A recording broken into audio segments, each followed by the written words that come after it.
Yes, good morning students. Welcome you to the online platform of your study. Your topic is Henry law.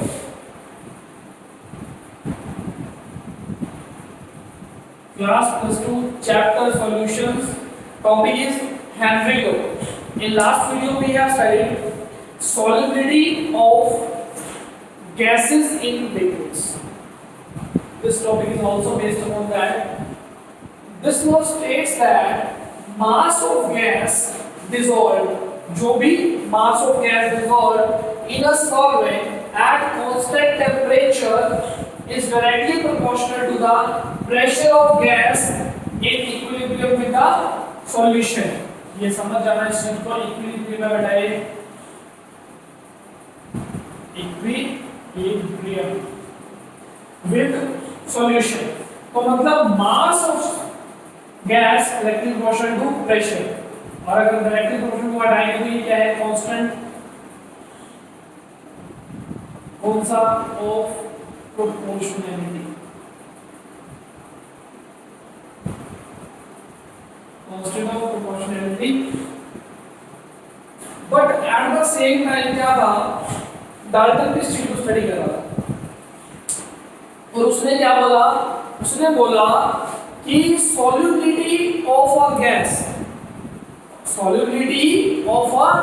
gas is directly proportional to its partial pressure. क्या बोला, solubility of gas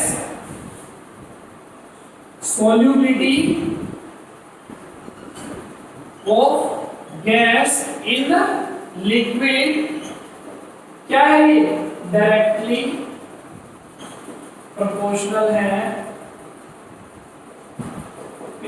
pressure के, इसके pressure of gas के। वही चीज लिखी है ना। अब बात है कि अगर सॉल्युबिलिटी को मैं किसमें ले लूं, in terms of solubility in terms of mole fraction, क्योंकि मैंने आपको कल ही बताया था कि सॉल्युबिलिटी क्या थी, solubility amount of solute that can be added in a solvent, यही था ना, maximum amount of solute that can be added in a solvent. तो अमाउंट लेनी है तो ऑब्वियसली है कि मुझे गैस की लेनी है, तो मैं यहां पे सॉल्युबिलिटी की जगह क्या यूज कर रहा हूं, मोल फ्रैक्शन। क्या यूज कर रहा हूं, मोल फ्रैक्शन, जिसको मैं x से डिनोट करता हूं, डायरेक्टली प्रोपोर्शनल है p के, और अगर मैं डायरेक्टली प्रोपोर्शनल का साइन हटाऊंगा तो क्या लगाता हूं, k डैश, और अगर मैं यहां से p को निकालने की कोशिश करता हूं तो क्या होगा, ये k डैश 1 बाय डिवाइड में हो जाएगा और हमें मिलेगा p = 1 by k dash x, और 1 बाय k डैश x क्या था, kht, इसके इक्वल था, kht इक्वल था, जो 1 बाय k डैश हमने किसके इक्वल लिया है, इसके इक्वल लिया है kh। ध्यान रखना इस चीज को, kh मतलब kh क्या है, हेनरी लॉ कांस्टेंट, क्या है, Henry law constant, Henry law का कांस्टेंट है क्या, kh। बात आती है कि अब इसमें से आप ये बोल सकते हो सर क्या है, क्या चीज क्या है। अगर मैं इसको बिल्कुल सिंपल सी बात में बोलूं तो amount of gas dissolved in any solvent is directly proportional to its pressure, मतलब ये वाली चीज करेक्ट रहेगी कि पार्शियल प्रेशर kh मतलब मुझे kh लेना पड़ेगा। अब देखो यहाँ पे अगर मैं इसको थोड़ा सा अपोजिट करके लिखूं, यहाँ पे x इज इक्वल टू क्या बनेगा, p बाय h, मतलब मोल फ्रैक्शन उतना ही ज्यादा होगा इसका, मेरी गैस का, इसमें सॉल्वेंट के अंदर जितनी ज्यादा kh की वैल्यू क्या होगी, लोअर। तो lower the value of kh higher will be the solubility. क्या होगी, lower the value of kh higher will be the solubility. ये मैं रख कर रहा हूं यहां से, तो बहुत इंटरेस्टिंग चीजें हैं इसके अंदर आपको सीखने को मिलेंगी आज। हेनरी लॉ ही हमारा टॉपिक है। ये क्लियर करेंगे आप बिल्कुल। वो चीज लिखी हुई देखो क्या है कि lower the value of KH higher will be the solubility, higher will be the solubility, कि जितनी ज्यादा KH की वैल्यू कम उतनी solubility ज्यादा हो जाएगी। अब मैं आपको बिल्कुल लॉजिकली लेके चलता हूँ। पहली बात सॉलिबिलिटी आपको भी पता है। अब आप मुझे इसी बात को बोलोगे कि सॉलिबिलिटी जो है KH की डिवाइड कर दिया वो एक अलग बात है। KH की आपको मैं अगर वैल्यूज प्रोवाइड करूँ, क्योंकि वैल्यूज आपको बुक में मिलेंगे, अगर आप ध्यान से देखोगे। आप मैं तो ये मॉडल फॉलो कर रहा हूँ, आप कोई भी बुक फॉलो कर सकते हो। अब मैं यहाँ पे कुछ एग्जाम्पल लिखने जा रहा हूँ। अगर मैं कुछ भी लिखूंगा, हल्का सा एग्जाम्पल लिखूंगा, ज़्यादा नहीं लिखूंगा। देखो जैसे मैं यहाँ पे ली और इसके बाद लिखता हूँ H2, इसके बाद O2, ठीक है, ये लिखता हूँ Helium, लिखता हूँ N2, फिर ये N2 और अगर मैं सिमिलर गैस के लिए बात करूँ तो दिमाग में बहुत अच्छी चीज़ है। टेम्परेचर लिखता हूँ 293, ठीक है, ये और N2 के लिए 293, तो वैल्यू आती है 76.48 और N2 के लिए 303 का वैल्यू आती है 88.8 और O2 के लिए 293 का वैल्यू आती है 34.86 और 303 की आती है 46.8। तो आप इन दो चीज से लेकर पहचानोगे सेम कैसा इसके अगर बात करें तो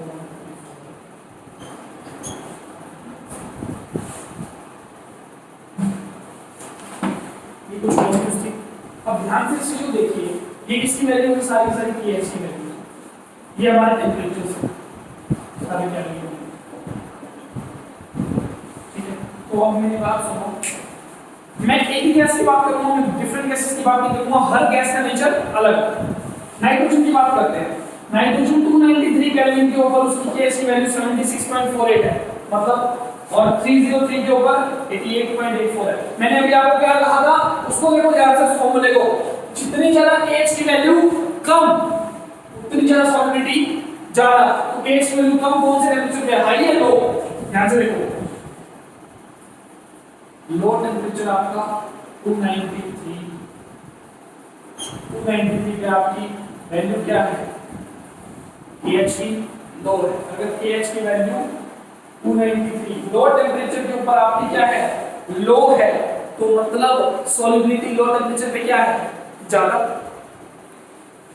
KH की वैल्यू 76.48, देख सॉलिबिलिटी आ गई 88.4 है, तो सॉलिबिलिटी क्या हो जाएगी? कम हो जाएगी ना। तो इसीलिए तो कहते हैं कि एक्वाटिक स्पीशीज, जो हमारी फिशेज होती है, जितने भी फिशेज या फिर एक्वाटिक स्पीशीज जो पानी में रहने वाले जीव जंतु हैं, उन सभी को, अब पहले बताओ, जो पानी में रहते हैं वो सांस कहां से लेते हैं? लेते तो वो भी ऑक्सीजन है, लेकिन वो कौन सी ऑक्सीजन लेते हैं? डिसॉल्व्ड ऑक्सीजन लेते हैं। कौन सी लेते हैं? डिसॉल्व्ड ऑक्सीजन, जो कहां पे डिसॉल्व होती है? पानी के अंदर डिसॉल्व होती है। अब पानी के अंदर डिसॉल्व मतलब पानी के अंदर वो क्या है? सोल्यूबल है ना, मिक्स पड़ी है ना। तो देखो सॉल्युबिलिटी हाई टेम्परेचर पे ज्यादा होगी या लो पे? ऑब्वियसली अभी हमने देखा किस पे होगी? लो पे होगी। एक्सपेरिमेंट द्वारा आपने देख लिया हमें, तो लो टेम्परेचर पे सॉल्युबिलिटी ज्यादा है। इसीलिए ध्यान से देना, इसीलिए सर्दियों के अंदर एक्वाटिक एनिमल्स जो होते हैं वो बहुत अच्छे ढंग से रहते हैं। जो फिशेज होती है वो अच्छे ढंग से सांस ले पाती हैं, उन्हें कोई दिक्कत नहीं आती। तो उनके लिए अच्छा वेदर कौन सा है? विंटर। कौन सा है? विंटर। क्योंकि विंटर के अंदर क्या होता है? टेम्परेचर कैसा रहता है पानी का? लो रहता है। लो रहता है तो सॉलिबिलिटी क्या रहती है? हाई रहती है, तो उनको सांस लेने में कोई दिक्कत नहीं। क्लियर हो गया? एक चीज और बताता हूँ, देखो अब बात आ गई समझ की। समझ चल रही है ना? गर्मी है, आप कभी लेक पे चले जाओ, आपको फिशेज ऊपर बहुत कम मिलेंगे। क्योंकि देखो ये हमारी लेक है, लेक का ये सरफेस पे होता है, जब सनराइज फॉल करती है तो ऊपर का जो टेम्परेचर है वो ज्यादा हो जाता है। जबकि नीचे जाते हुए टेम्परेचर क्या होता है, लो फील होता है, क्योंकि जो नीचे की लेयर होती है पानी की उनका टेम्परेचर लो होता है, तो इसीलिए आपकी जो फिशेस होती हैं वो ऊपर की जगह नीचे रहना ज्यादा प्रेफर करती हैं इन समर से। क्लियर हुआ? ये आपका कुछ हेनरी लॉ से रिलेटेड थोड़ी सी इंफॉर्मेशन थी जो मैंने आपको बताई।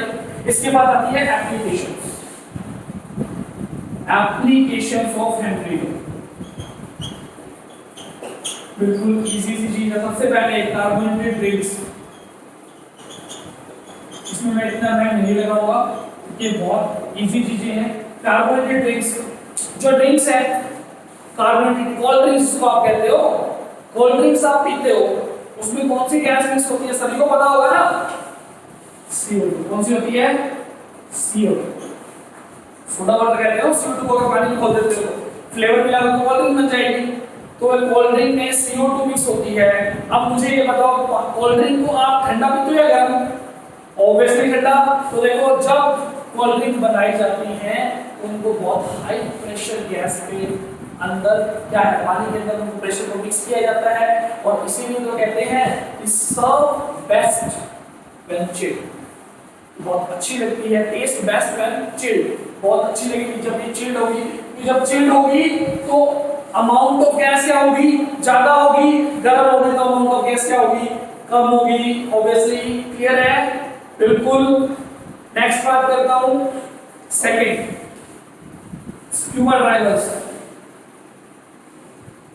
स्कूबा डाइवर्स क्या होते हैं? स्कूबा डाइवर्स आज से 20 से 25 साल पहले क्या था, जो डाइवर्स थे नीचे भेजे जाते थे उनको क्या किया जाता था? देखो स्कूबा डाइवर्स को पहले सिर्फ एक मास्क मिलता था और वो डाइव करते थे, उनके पास कोई सिलेंडर नहीं होता था।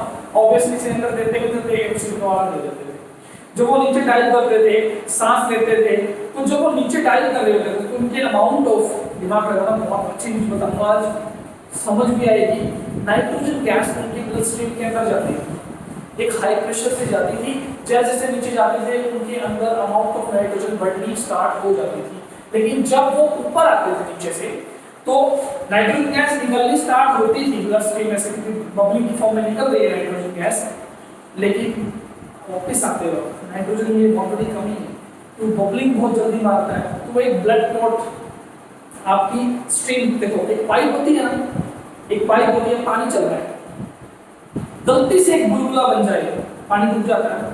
या आपको अगर कभी भगवान ना करे अगर कहीं कभी लगी भी हो, एक ड्रिप लगी हो, तो कई बार क्या होता है वहां पे बबल रह जाता है। अगर वो जो पाइप आ रही है तो पतली सी ड्रिप में जो आपकी लगती है, अगर वहां बबल बन जाए तो यहाँ से ब्लड आ जाता है, क्योंकि बबल जब बन जाता है तो यहाँ पे उसकी सप्लाई रुक जाती है और खाली हवा आती है।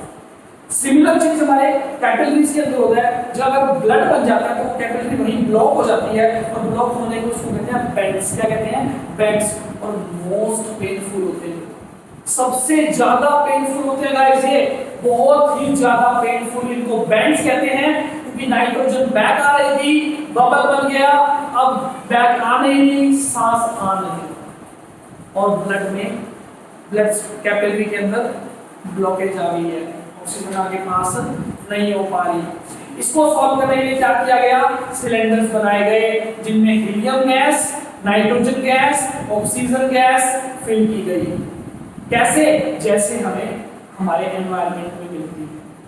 हीलियम गैस मिक्स करिए ताकि एक इनर्टनेस वहां पे क्रिएट हो, और अच्छी तरह से हमें एक, अगर नीचे भी जा रहे हैं हमें ऊपर वाला ये एनवायरनमेंट प्रोवाइड हो, ताकि वो बबलिंग ना करे, नाइट्रोजन की अमाउंट इतनी ज्यादा ना जाए कि बैक आते हुए बबलिंग करे। नाइट्रोजन की अमाउंट थोड़ा कम किया जाता है, हीलियम को बढ़ाया जाता है ताकि वो इनर्टली रिएक्ट भी ना करे और कंडीशंस भी करेक्ट हो। क्लियर है? ये स्कूबा डाइवर्स की बात हो गई। इसके बाद आती है कि अगर जो हिल क्लाइंबिंग करते हैं, हिल क्लाइंबिंग करते हैं जब, तो वो क्या डाल के लेके जाते हैं? Oxygen cylinders. जब वो ऊपर लेके जा रहे होते हैं तो क्या होता है, देखो दिमाग लगाना, बहुत अच्छी चीज बताऊंगा आज। एटमॉस्फेरिक प्रेशर की बात बताता हूँ आपको। एटमॉस्फेरिक प्रेशर क्या होता है? एटमॉस्फेयर का हमारे ऊपर प्रेशर, हम यहाँ खड़े हैं, मेरे ऊपर सारा का सारा क्या है?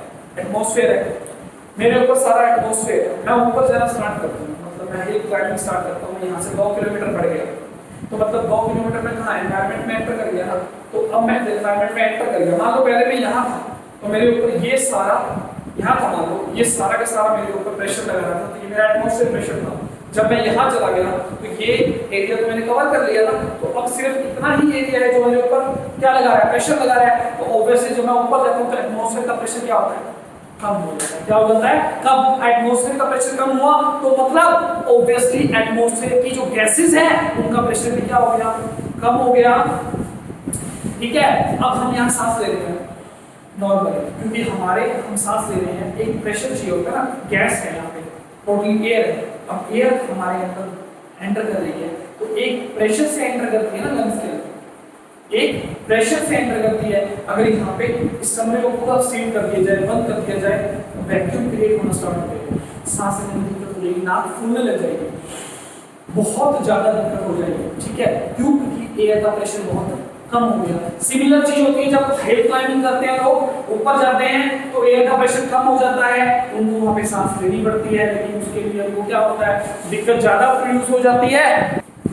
हाँ जी, तो दिक्कत ज्यादा प्रोड्यूस हो जाती है, इसलिए जब ऊपर ट्रैवल कर रहे हैं तो वहां जाके ऑब्वियसली हमारा एटमॉस्फेयर का प्रेशर क्या हो जाएगा, कम हो जाएगा। इसलिए जब हम सांस लेंगे तो हमें सांस लेने के लिए बहुत हाई लगाना पड़ेगा। कुछ जिनको ब्रीथिंग प्रॉब्लम्स होती भी हैं वहां जाकर ब्रीथिंग प्रॉब्लम अपने आप क्रिएट हो जाती है, अगर वो सिलेंडर्स ना लेके जाएं। उसको कहते हैं एनोक्सिया। एनोक्सिया का मतलब होता है एक बीमारी होती है जिसमें माइंड को प्रॉपरली ऑक्सीजन नहीं मिल पाती, कि माइंड को बहुत हाई प्रेशर से ऑक्सीजन चाहिए होती है, उसे नहीं मिल पाती, तो वो कुछ भूलने, दिमाग में भूल जाएंगे, एक दूसरे की बात करना। एनोक्सिया मतलब आप कह सकते हो कि एक हल्का सा पागलपन, पता नहीं चलना, किसी भी चीज को भूल जाना बहुत जल्दी, तो इस टाइप की डिजीज उसे हो सकती है अगर वो ऑक्सीजन सिलेंडर ना कैरी करे। तो समझ आया कि हम ऊपर जा रहे हैं तो प्रेशर्स क्या हो रहे हैं, कम हो रहे हैं ना ऑब्वियसली, तो क्लियर हो गया। इसीलिए तो एक चीज होती है ना कि अगर हम ऊपर जाए तो पानी जो है, ऊपर जब जाते हैं तो पहाड़ों में पानी जल्दी उबलता है या नीचे, ऊपर जा रहे हैं, बॉइलिंग पॉइंट क्या होता है, boiling point the temperature at which anything boils at atmospheric pressure। atmospheric pressure के ऊपर जब हमारे सब्सटेंस का वेपर प्रेशर आएगा तभी वो चीज बॉयल करेगी। प्लस में पड़ी थी बात, 10th में पड़ी थी। जब ऊपर जा रहे हैं एटमॉस्फेयर का प्रेशर क्या हो गया, कम हो गया। बॉयल 100 डिग्री में यहाँ पे हो रहा था, आप ऊपर बॉयल कर रहे हो, क्या किया, 80 पे ही क्या हुआ, उसका जो वेपर प्रेशर था वो एटमॉस्फेयर प्रेशर के इक्वल आ गया, क्योंकि पहले ही लो हो चुका है, तो वो 80 पे बॉयल कर जाएगा। तो बॉइलिंग पॉइंट ऑफ वाटर जो होता है वो ऑलवेज 100 डिग्री सेल्सियस नहीं होता, 100 डिग्री सेल्सियस होता है eight normal condition of temperature and pressure, जिसको हम कह सकते हैं 1 एटमॉस्फेयर प्रेशर। स्टैंडर्ड होता है ना 1 एटमॉस्फेयर, अगर आपका प्रेशर है एटमॉस्फेयर का तो हमारा बॉइलिंग पॉइंट 100 होगा। अगर प्रेशर लो हो गया 0.5 या 0.8 या 0.7 तो आपका बॉइलिंग पॉइंट क्या हो जाएगा, लोअर हो जाएगा, 80, 85, 70 तक भी जा सकता है। क्लियर है, क्लियर है बिल्कुल। चारों की चारों मैंने आपको बता दी। स्कूबा डाइवर्स यहाँ पे मैंने लिखी नहीं, बता लेकिन दी है, मैं यहाँ पे लिख देता हूँ ग्रीक क्लाइंबर्स। तो शीट को क्लियर करोगे, आपका हेनरी लॉ कंप्लीट हो चुका है। हेनरी लॉ को बिल्कुल कंप्लीटली आप पढ़ोगे। अगर आपको कोई भी डाउट आता है तो हम मेरे से डिस्कस करो। Okay, thank you, stay at your home and stay safe.